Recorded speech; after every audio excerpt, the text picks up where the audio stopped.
So it looks like we have Victor Marx and Erika Kirk's Pastor James Kaddis gossiping about Candace Owens like two schoolgirls. Let's get into it. Nikki in the building, baby.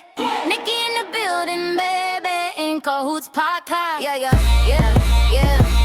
I keep God first, that's real. True crime on the table, facts on steel. Investigations, I chase that trail. If the story don't add up, I set it straight, no fail. I spot fake tears, I spot lies. Sketchy little moves, I see through the disguise. I'm fair, I'm funny, I bring that light. I call you out, then I'll still be polite.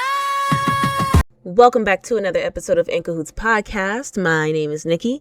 Before we start the video, please make sure that you hit that subscribe button. Hype the video. Please hype the video. Make sure that you like, comment, share, all of that good stuff. And if you want to support the channel, please go ahead and click the join button to become a member. So, Pastor James Kaddis, the one that usually does the podcast with Erika Kirk. So he conducted an interview with Victor Marx, and I should have known that Candace Owens was going to come up in this conversation. The purpose of the interview was to have his followers pray for him to become the governor of Colorado, talk about the things that is going on in Colorado and what needs to be changed and why. But it didn't take very long for this to switch over to a bash Candace Owens interview. Check this out. To prove it. When you were interviewed by Candace, it was the same thing. She took a run at you. It had nothing to do with your credentials, nothing to do with Charlie, nothing to do with any of that. The whole reason why that was happening was because she was counting on you losing your mind. She was counting on you flipping out and no. And you were like Jesus. You were focused on what you needed to focus on. You were focused on the intentionality by which you were motivated to solve a problem. You didn't go over there you did not go over there to fight Candace. You went over there to solve a problem. Just let me stop you there. First of all, he went over there and he was like, Jesus, chill, Pastor. And in my opinion, he did go over there for a fight. He was ready to viciously debunk everything that Candace ever spoke about. Now, if he did want to go on the show to clarify a few things, then that's perfectly fine. But we all watched that Victor Marx and Candace Owens interview, and he was looking for a fight. He was extremely arrogant, very rude, sarcastic, and I just didn't like that interview.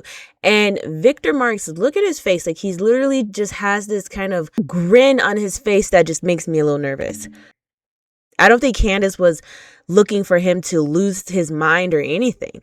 Candace made it clear she wanted him on the show because of the whole Corby Hall situation. Okay, they had Corby on there.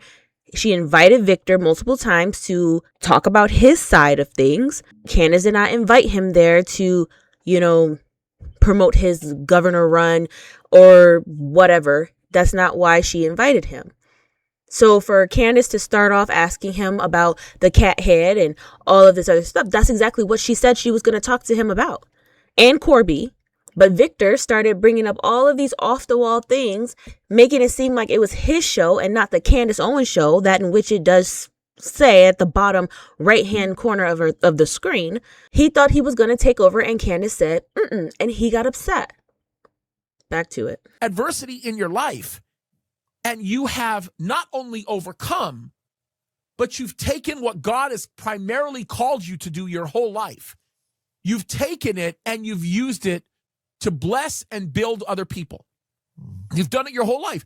That's why you are, in my opinion, one of the greatest names that I know of people that have saved the lives of so many of these kids that have been exploited. And the part that I love the most is that you're not just some rescue operation so you can run around and tell everybody, oh, look at who I've rescued. Look, no, you take these kids and you give them something tangible after they've been harmed. And you know what they've become? You know how it works? A victim always becomes somebody who propagates victimhood. You're taking victims and you're teaching them how to be victors. There's a pun intended in a way on many levels. I just wanted to pop in and say that that's not what I heard, that Erika and friends and pastors alike like to do for, the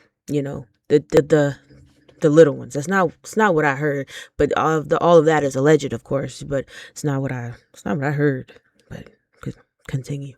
Like, back it up to Candace. You know, people were telling me, why don't you respond, as she was doing episode after episode after episode against me. And you know what I would tell people is, my silence doesn't mean I'm worried, concerned, or losing ground. My silence is just that. It's me choosing when to fire my round. Hey you guys, this is a real-time edit. As you can see, I'm in the middle of editing this video, but I wanted to pop in really quick because I want you guys to pay attention to Victor Marx and Pastor Kaddis. I want you to pay attention to their faces, but really I want you to pay attention to what Victor Marx is about to say and the analogy that he's going to use regarding how he compares his situation with Candace Owens to basically shooting. It's cryptic. It's odd. It's a little creepy and I don't like it. So as he says what he's about to say, also watch their facial expressions. When it comes to this whole Charlie Kirk situation, what he's about to say truly scares me. And just like a lot of you are worried for Candace and her safety, so am I. And this didn't make it any better. This almost felt like a threat. And I'll say allegedly. And this is my opinion. But guys, hit the comment section and tell me if you're hearing and seeing what I'm hearing and seeing. Okay, Nikki out. Bye. I love long distance shooting, like you as a shooter. And nobody can rush you to take a shot. Yeah. Amen. You're looking for heat, mirages, wind, depending on the distance, even dealing with the turning of the world on its axis. Yep. For long distance shots, and nobody can push you. I was telling my bride today. I'm going to stop it at bride. Hang on. But what's all this gun talk? What does that have to do with anything? You know, Victor Marx and his, little gun scapades and I don't like it.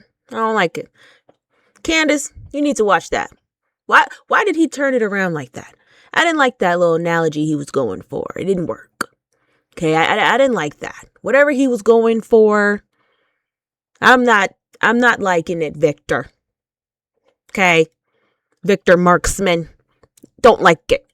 But genuinely, you have to understand, Candace had made all those episodes because they were relevant to what she was researching or looking into at the time. And then you come across the situations where foldable ARs and whatnot are coming into play, being stolen or whatever the case may be, close to the time when Charlie Kirk gets hit.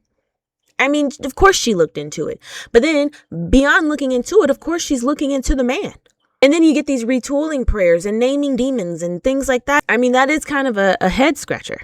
But Candace, of course, being who she is, she's going to look into it, all the way into it, beneath it, around it, on the side of it, just to make sure that there is nothing that she could possibly be forgetting or leaving out or missing as to where it could have had something to do with the Charlie Kirk case that she is desperately investigating because she wants to know what happened to her friend. Unlike Erika Regine Pinocchio Kirk and friends that are just like, hey, let somebody else handle it. I got the cross.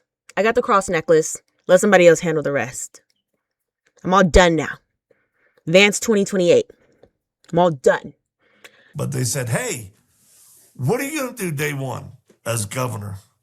I had never thought about it. And right out of my mouth, I just went, I'm going to consecrate the state back to God. Colorado, vote responsibly.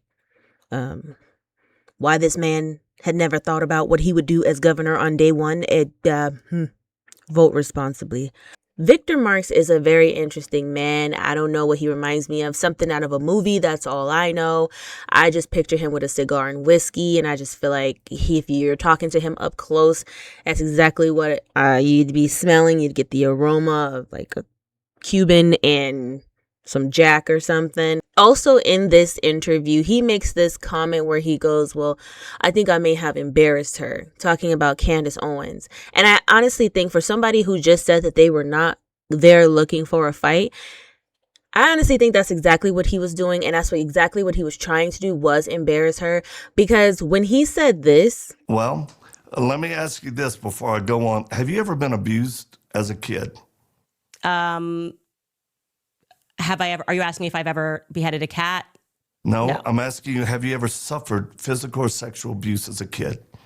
I would say that it would be a little bit more extreme if you say that you murdered someone. Like that's extreme abuse versus people. But that's not correct. But that's not what I asked you. I asked you personally, have you ever been physically or sexually abused as a kid? I have not been. I have not suffered any sexual abuse. That turned my stomach. That really upset me.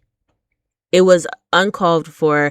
He did not have to ask her that in front of millions of people. What Candace is asking him about the cat head and all of this other stuff, these are things that he publicly put out himself in documentaries, books, on different podcasts, what have you. He put out his personal experiences and the things that happened to him, whether it's true or not, whatever the case may be. He says it's his story. He put that out for the public.